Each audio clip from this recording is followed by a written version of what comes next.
DElEd world में आपका स्वागत है। आज का टॉपिक है विकास एवं अभिवृद्धि। विकास एवं अभिवृद्धि में अंतर, बाल विकास के सिद्धांत, बाल विकास के सिद्धांतों का शैक्षिक महत्व। आपके जो प्रीवियस ईयर के क्वेश्चंस हैं उनमें पूछा गया है विकास एवं अभिवृद्धि में अंतर और बाल विकास के सिद्धांतों का शैक्षिक महत्व। आपके ये दो क्वेश्चंस प्रीवियस ईयर में पूछे गए हैं। हम पहले जानेंगे कि अभिवृद्धि होती क्या है और विकास क्या होता है। तो अभिवृद्धि का अर्थ क्या है? अभिवृद्धि शब्द का प्रयोग शरीर और उसके अंगों के भार और आकार में वृद्धि के लिए किया जाता है। यानी जो शरीर में शारीरिक परिवर्तन होते हैं, जैसे अंगों में वृद्धि होती है, हाइट बढ़ती है, वजन बढ़ता है, ये सब क्या होता है? ये अभिवृद्धि कहलाती है। तो अभिवृद्धि से तात्पर्य शरीर और उसके अंगों के भार और आकार में वृद्धि के लिए किया जाता है। इन परिवर्तनों या वृद्धि को नापा या तोला जा सकता है। अभिवृद्धि में जो परिवर्तन होते हैं वो कैसे होते हैं? परिमाणात्मक परिवर्तन होते हैं। यह अभिवृद्धि विशेष आयु तक चलने वाली प्रक्रिया है। परिपक्वता आने पर अभिवृद्धि रुक जाती है, अर्थात किशोर अवस्था के बाद अभिवृद्धि रुक जाती है। बालिका में ये आपकी 22 ईयर्स तक ही मैक्स टू मैक्स होती है। 18 to 22 ईयर्स बालिका में होती है और बालक में 18 to 25 ईयर्स तक होती है। केवल अभिवृद्धि में केवल शारीरिक परिवर्तन को ही प्रकट करते हैं। अभिवृद्धि बेसिकली क्या है? विकास का एक चरण है, यानी अभिवृद्धि विकास में निहित है। तो एक बार फिर से देख लेते हैं। अभिवृद्धि शब्द का प्रयोग शरीर और उसके अंगों के भार और आकार में वृद्धि के लिए किया जाता है। इन परिवर्तनों को नापा व तोला जा सकता है। ये परिमाणात्मक परिवर्तन होते हैं। विशेष आयु तक चलने वाली प्रक्रिया ही अभिवृद्धि है। परिपक्वता आने के बाद स्टॉप हो जाती है। जो शारीरिक परिवर्तन होते हैं उनको हम अभिवृद्धि के द्वारा प्रकट करते हैं। अभिवृद्धि विकास का एक चरण है, अर्थात विकास में अभिवृद्धि निहित है। अब हम जानेंगे कि विकास क्या होता है। विकास का अर्थ, विकास से जो तात्पर्य है वो शारीरिक, सामाजिक एवं बौद्धिक विकास से है। यह शरीर के अंगों में होने वाले परिवर्तनों को विशेष रूप में व्यक्त करता है। वृद्धि के साथ साथ उसमें होने वाले शारीरिक एवं मानसिक व्यवहारों में परिवर्तनों को दर्शाता है। मीन्स अगर किसी जैसे शिशु अवस्था में आपका 17.5 इंच का शिशु होता है, 7.5 पाउंड का उसका वेट होता है, तो वो अलग तरह से व्यवहार करता है। उसकी जो क्रियाएं होती हैं वो अलग होती हैं। जैसे ही बड़ा होता है बाल्यावस्था में उसकी हाइट भी बढ़ती है, वेट भी बढ़ता है, तो उसके व्यवहार में भी परिवर्तन होते हैं। उसी प्रकार से आपकी किशोर अवस्था में हाइट भी बढ़ती है, परिपक्वता आ जाती है, तो किशोर अलग तरह से व्यवहार करते हैं। तो जो शारीरिक परिवर्तन होते हैं उनको हम विशेष रूप में व्यक्त करते हैं विकास के अंतर्गत। केवल हाइट और वेट में ही नहीं करते हैं। उन परिवर्तनों के कारण होने वाले जो व्यवहारिक परिवर्तन होते हैं उनको हम विकास के अंतर्गत दर्शाते हैं। तो इस प्रकार से अगर देखा जाए तो विकास आपका गुणात्मक व परिमाणात्मक पक्षों की ही अभिव्यक्ति है, जबकि आपकी अभिवृद्धि क्या थी? केवल परिमाणात्मक पक्षों की अभिव्यक्ति थी। इन परिवर्तनों को अनुभव किया जा सकता है, नापा या तोला नहीं जा सकता। हम एक्सपीरियंस कर सकते हैं, देख सकते हैं कि हाँ भाई बाल्यावस्था में बालक अलग तरह से व्यवहार कर रहा था, किशोर अवस्था में अलग तरह से व्यवहार कर रहा था, शैशवावस्था में अलग तरह से व्यवहार कर रहा था। हम उसको नाप या तोल नहीं सकते हैं, सिर्फ अनुभव कर सकते हैं। जबकि आपकी अभिवृद्धि को नापाया, अभिवृद्धि में होने वाले परिवर्तनों को नापाया तोला जा सकता है। जो विकास होती है जन्म से मृत्यु तक चलने वाली प्रक्रिया है, जबकि अभिवृद्धि आपकी जन्म से परिपक्वता तक चलने वाली प्रक्रिया है। एक आयु के बाद अभिवृद्धि रुक जाती है, स्पेशली किशोर अवस्था के बाद। संपूर्ण पक्षों के परिवर्तनों का संयुक्त रूप से प्रकट करता है विकास।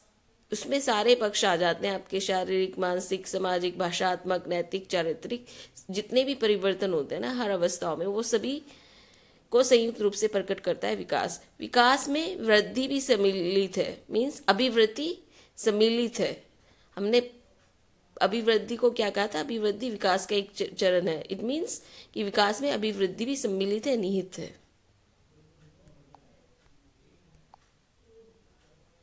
और यही इसमें अंतर है। अगर आपसे अभिवृद्धि एवं विकास में अंतर पूछता है तो आप यही लिख दीजिएगा कि अभिवृद्धि में आपके केवल शरीर और उसके अंगों के भार और आकार में वृद्धि के लिए किया जाता है शब्द का प्रयोग।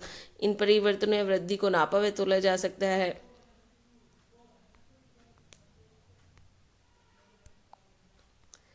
परिमाणात्मक परिवर्तन की अभिव्यक्ति है, विशेष आयु तक चलने वाली प्रक्रिया है विकास अभिवृद्धि, और केवल शारीरिक परिवर्तनों को प्रकट करता है, विकास का एक चरण है।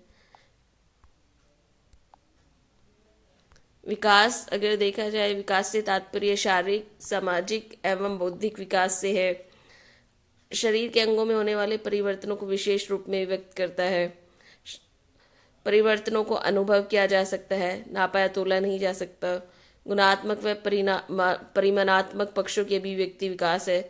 परिमाणात्मक केवल परिमाणात्मक पक्षों की अभिव्यक्ति अभिवृद्धि है। जन्म से मृत्यु तक चलने वाली प्रक्रिया है, वो जन्म से परिपक्वता अवस्था तक चलने वाली प्रक्रिया अभिवृद्धि है। संपूर्ण पक्षों के परिवर्तन को संयुक्त रूप से प्रकट करता है विकास। विकास में वृद्धि भी सम्मिलित है और अभिवृद्धि विकास का एक चरण है। यही इसके अंतर है। हमने अर्थ और अंतर को एक साथ कर दिया है। अब हम देखेंगे बाल विकास के सिद्धांत या अभिवृद्धि व विकास का सिद्धांत।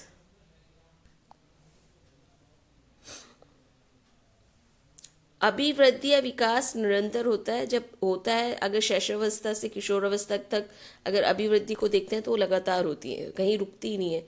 और विकास होता है, वो भी एक सतत और निरंतर प्रक्रिया है जो कि आपकी जन्म से शुरू होती है और प्रौढ़ अवस्था वृद्धावस्था तक चलती रहती है। विकास की विभिन्न गति का सिद्धांत दूसरा क्या है? विकास की विभिन्न गति का सिद्धांत। विभिन्न गति से तात्पर्य है कि हर व्यक्ति की अलग तरह से अलग गति से विकास होता है। कुछ व्यक्ति आपके छोटी हाइट के होते हैं तो कुछ लंबी हाइट के होते हैं। किसी का वजन कम होता है तो किसी का वजन ज़्यादा होता है, और उनके विकास की गति भी अलग अलग होती है। कुछ जल्दी बढ़ जाते हैं तो कुछ देर से बढ़ते हैं।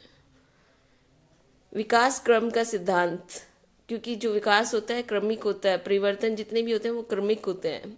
अगर आपके देखा जाए शैशवावस्था के परिवर्तन, शैशवावस्था के बाद फिर आपका बाल्यावस्था में होंगे, फिर आपके किशोरावस्था में होंगे, फिर प्रौढ़ अवस्था में होंगे, फिर वृद्धावस्था में होंगे। जितने भी परिवर्तन होंगे वो एक के बाद एक होंगे, क्रमिक क्रम के अनुसार होंगे। तो इसलिए विकास क्रम का सिद्धांत है। फोर्थ है आपका विकास दिशा का सिद्धांत। जो बालक का विकास होता है सिर से पैर की दिशा में होता है, और ये ना एक ऑब्जेक्टिव क्वेश्चन में पूछा भी जाता है कि बालक का विकास किस दिशा में होता है। तो आप इसको याद कर लीजिएगा कि सिर से पैर की दिशा में होता है। सीटेट में भी पूछा जाता है, 1 नंबर का क्वेश्चन है और इम्पोर्टेंट क्वेश्चन है। विकास दिशा का सिद्धांत कि बालक का विकास किस दिशा में होता है, तो बालक का विकास सिर से पैर की दिशा में होता है। 5th पॉइंट है एकीकरण का सिद्धांत। एकीकरण के सिद्धांत से क्या है कि बालक कैसे अपने क्रिया करता है। तो वो क्रिया पहले अगर आपने कभी ऑब्जर्व किया होगा तो छोटा जो बच्चा होता है ना, वो हाथों से चीज़ को पकड़ता है, अपनी उंगलियों और अंगूठे का यूज़ नहीं करता है। तो बालक क्या करता है, पहले संपूर्ण अंग का और फिर उसके बाद अंगों के भाग को चलाना सीखता है। पहले वो हाथों से पकड़ता है, हर चीज़ पे हाथ और झपटा मारता है, फिर उसके बाद वो अपनी उंगलियों का प्रयोग करना सीखता है। तो एकीकरण का सिद्धांत यही कहता है, बालक पहले संपूर्ण अंग को और फिर अंगों के भाग को चलाना सीखता है। उसके बाद उन भागों में एकीकरण सीखता है। मीन्स पहले हथेली का यूज़ करेगा, फिर वो उंगलियों का यूज़ करेगा, फिर उंगलियों और हथेली सबका एक साथ यूज़ करना सीखता है कि कैसे करता है। जैसे अगर देखा जाए उदाहरण में, तो बालक पहले पूरे हाथ का प्रयोग करता है, फिर उंगलियों को, और फिर हाथ पे उंगलियों को एक साथ चलाना सीखता है। यही आपका एकीकरण का सिद्धांत है। इसके अलावा जो है परस्पर संबंध का सिद्धांत है, क्योंकि मानव एक क्रियाशील एवं सामाजिक प्राणी है जो कि अपने समायोजन के लिए एक दूसरे से अंतःक्रिया करते हैं। तो वो इसी को हम परस्पर संबंध का सिद्धांत भी कहते हैं। व्यक्तिक विभिन्नताओं का सिद्धांत। अगर व्यक्तिक विभिन्नताएं देखें, आप देखें तो हर व्यक्ति की एक अपना पर्सनालिटी होती है, व्यक्तित्व होता है। कुछ अंतर्मुखी होते हैं, कुछ बहिर्मुखी होते हैं, कुछ उभयमुखी होते हैं। तो यही आपकी व्यक्तिक विभिन्नताएं होती हैं। समान प्रतिमान का सिद्धांत। समान प्रतिमान का सिद्धांत क्या है कि अगर आप देखेंगे तो जैसे मानव जाति है, मानव जाति में सबकी जो स्ट्रक्चर है वो एक ही होती है, सबकी दो आंखें होती हैं, एक नाक होती है, एक कान होती है, और मिलता जुलती ही उनका क्या कहते हैं, सब कुछ व्यवहार मिलता जुलता होता है, शारीरिक रचनाएं मिलती जुलती होती है।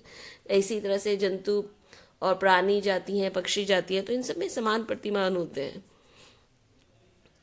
9th पॉइंट है सामान्य व विशिष्ट प्रतिक्रियाओं का सिद्धांत। सभी अगर देखा जाए सिद्धांत से जो अभिप्राय है वो ये कि सभी सामान्य क्रियाएं भी करते हैं और कुछ विशिष्ट प्रतिक्रियाएं होती हैं, जैसे कि सभी एजुकेशन भी लेते हैं, सभी की दैनिक जीवन जो चर्या है वो समान होती है, लेकिन उनकी विशिष्ट प्रतिक्रियाएं होती हैं। कुछ सबका रिस्पॉन्स एक सा नहीं होता है जब समाज में रह रहे होते हैं। कुछ अगर एजुकेशन में ही देखें तो कुछ इंजीनियर बनते हैं, कुछ डॉक्टर बनते हैं। सेम एजुकेशन सिस्टम सेम होता है, लेकिन उनकी सबकी अलग अलग प्रतिक्रियाएं आती हैं एजुकेशन ग्रहण करने के बाद। 10th पॉइंट है वंशानुक्रम व वातावरण की अंतःक्रिया का सिद्धांत। ये 10 सिद्धांत है, एक एक लाइन में ना आपसे सिर्फ इन सिद्धांतों से पूछा तो जाता नहीं है, लेकिन कभी कभी पूछ लेते हैं अगर पेपर थोड़ा सा टफ करना होता है, क्योंकि सिलेबस में नहीं है सिद्धांत। ये सिर्फ आपकी नॉलेज के लिए यहाँ पे लिखे गए हैं कि भाई बाल विकास के कोई 2 सिद्धांत बताओ, तो आप इनमें जो भी 2 सिद्धांत या 4-5, अगर 6 सिद्धांत याद कर लेते हैं तो आप लघु में भी लिख सकते हैं। 2 सिद्धांत याद कर सकते हैं तो आप 1 नंबर में लिख सकते हैं। और ये कुछ अलग नहीं है, विकास आपका निरंतर होता है, अभिवृद्धि निरंतर होती है, निरंतर विकास का सिद्धांत है। आप ये याद कर लीजिए। विकास की विभिन्न गति का सिद्धांत है, विकास क्रम का सिद्धांत है, अभी तक आपने पढ़ा है। विकास दिशा का सिद्धांत है, एकीकरण का सिद्धांत, परस्पर संबंध का सिद्धांत। ये अभी आपने डेफिनेशंस में भी पढ़े हैं, तो आपको याद होने में कोई कठिनाई नहीं होनी चाहिए, ये ईजिली याद हो जाएंगे। क्योंकि सीटेट पॉइंट ऑफ व्यू से आपको पता होना चाहिए कि विकास और अभिवृद्धि के सिद्धांत क्या हैं, क्योंकि ऑब्जेक्टिव में पूछ लेते हैं। आपको 1 से 4 ऑप्शंस होंगे, उनमें एक सिद्धांत होगा, पूछ लेंगे कि भाई विकास या अभिवृद्धि का सिद्धांत कौन सा है। तो अगर पता होगा तो आप सही ऑप्शन चूज कर पाएंगे। नेक्स्ट टॉपिक है आपका, तो हरलॉक ने एक डेफिनेशन दी है विकास और अभिवृद्धि के बारे में, तो वो यही डेफिनेशन है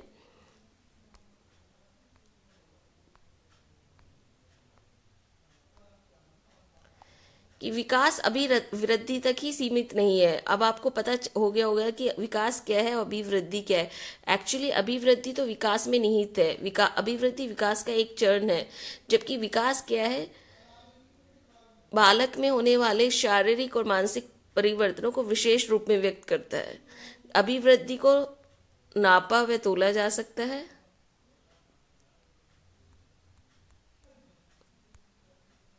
जबकि विकास को आप अनुभव कर सकते हैं।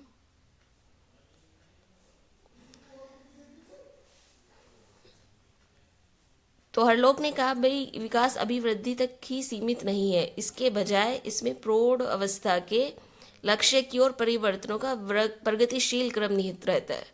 विकास के परिणाम स्वरूप व्यक्ति में नवीन विशेषताएं और नवीन योग्यताएं प्रकट होती हैं। अभिवृद्धि में केवल शारीरिक परिवर्तन ही प्रकट होते हैं। तो आप ना इस याद रखिएगा कि अभिवृद्धि में क्या होता है, केवल शारीरिक परिवर्तन प्रकट होते हैं, जबकि विकास में क्या होता है, नवीन विशेषताएं और नवीन योग्यताएं प्रकट होती हैं। ठीक है, तो आप याद रखिएगा कि विकास में आपकी नवीन विशेषताएं और नवीन योग्यताएं प्रकट होती हैं, जबकि अभिवृद्धि में केवल शारीरिक परिवर्तन प्रकट होते हैं।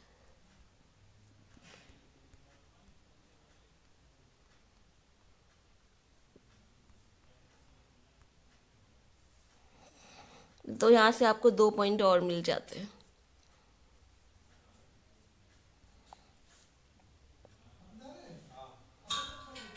अब हम देखेंगे बाल विकास के सिद्धांतों का शैक्षिक महत्व, कि बाल विकास के सिद्धांतों का शैक्षिक महत्व क्या है, क्योंकि आपके प्रीवियस ईयर में पूछा गया है। बाल विकास से क्या होता है, बाल विकास के सिद्धांतों से ना माता पिता तथा शिक्षक बालकों के साथ भविष्य में होने वाले परिवर्तनों तथा समस्याओं का सामना करने के लिए अपने आप को तैयार करने में समर्थ हो जाते हैं।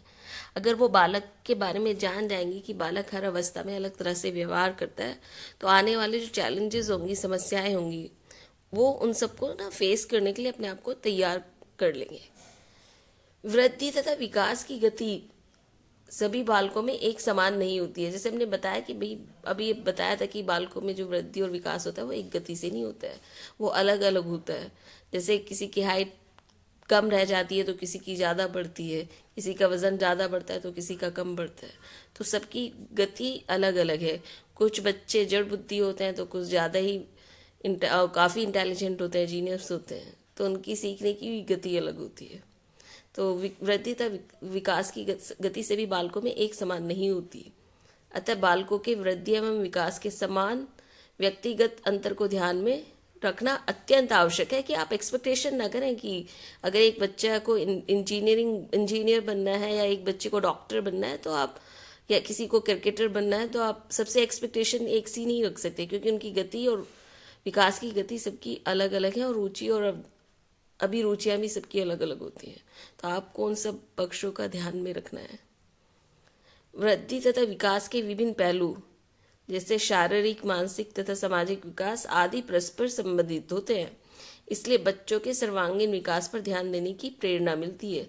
जब आप बाल विकास पढ़ते हो तो आपको पता चलता है कि शारीरिक, मानसिक, सारे जो जितने भी विकास के पहलू होते हैं वो सब एक दूसरे से संबंधित होते हैं। उत्तम वातावरण, उचित व्यवहार, ये और आपका उत्तम वातावरण किसके लिए होना चाहिए? शारीरिक, मानसिक सभी विकास के लिए अगर देखा जाए तो उत्तम वातावरण, उचित व्यवहार सभी विकास में सहायक होता है। तो सारे पहलू, विकास के सभी पहलू आपस में संबंधित होते हैं। तो बच्चों के सर्वांगीण विकास पर ध्यान देने की प्रेरणा किससे मिलती है? बाल विकास से मिलती है, बाल विकास के सिद्धांतों से मिलती है। बालक की वृद्धि तथा विकास के लिए वातावरण तथा वंशानुक्रम समान रूप से उत्तरदायी हैं।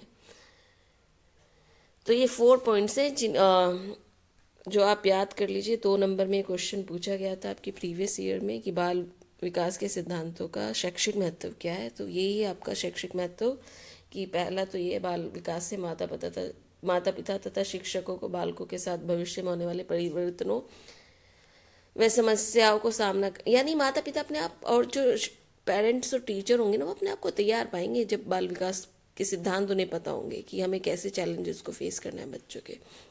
बच्चों की वृद्धि तथा विकास की गति सभी बालकों में एक समान नहीं होती, तो अपेक्षाएं भी एक समान नहीं होंगी बालकों से। उनके व्यक्तिगत अंतर को ध्यान में रखना होगा जब भी आप उनके भविष्य के बारे में सोचेंगे। तो उनसे अपेक्षाएं रखते वक्त उनके व्यक्तिगत अंतर को ध्यान में रखें, पेरेंट्स और टीचर्स। वृद्धि तथा विकास के जो विभिन्न पहलू हैं वो सब एक दूसरे से संबंधित होते हैं, आपके मानसिक, शारीरिक, सामाजिक विकास। तो इसलिए बाल विकास के सिद्धांतों से हमें बच्चों के सर्वांगीण विकास पर ध्यान देने की प्रेरणा मिलती है। लास्ट पॉइंट है कि बालक की वृद्धि तथा विकास के लिए वातावरण तथा वंशानुक्रम समान रूप से उत्तरदायी हैं।